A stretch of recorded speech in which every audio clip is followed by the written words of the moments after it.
नमस्कार, जनसेवा आयुर्वेदामध्ये आपलं स्वागत आहे. आजार कोणताही असू द्या, एक वेळ जरूर जनसेवा आयुर्वेदामध्ये या. आज या मुलीचे जे दात हात दाखवू कुठे दातात हात काढ. हा हे बाई किडील दात आहे ना, किडील दात आहे की नाही. काय व्हायला मा सांग बरं, काय काय त्रास व्हायला तुला?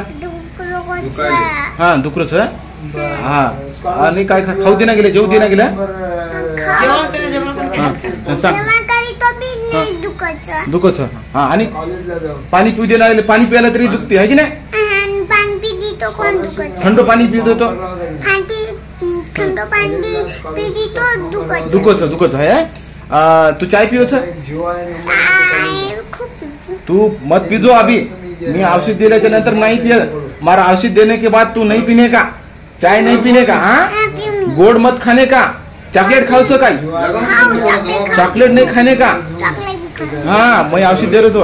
हा तर कम हो जावचं. आजार कोणताही असू द्या, एक वेळ जरूर जनसेवा आयुर्वेदामध्ये या.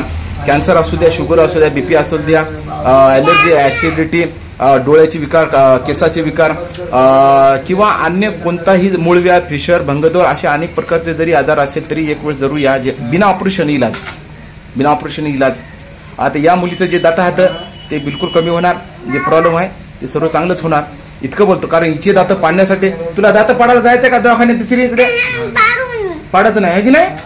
हा हे असं आहे प्रॉब्लेम. म्हणजे बिना न पाडता दाताचा इलाज फक्त जनसेवा इस्लापूर आयुर्वेद दवाखान्यामध्येच होते.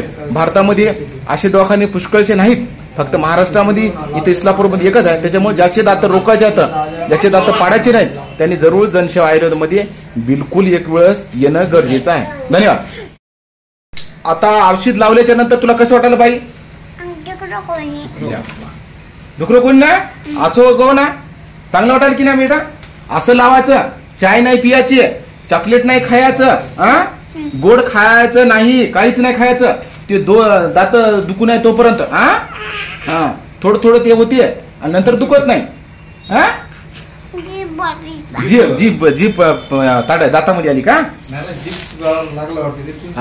चुन करायला का? सरळ लावा असं सर्व.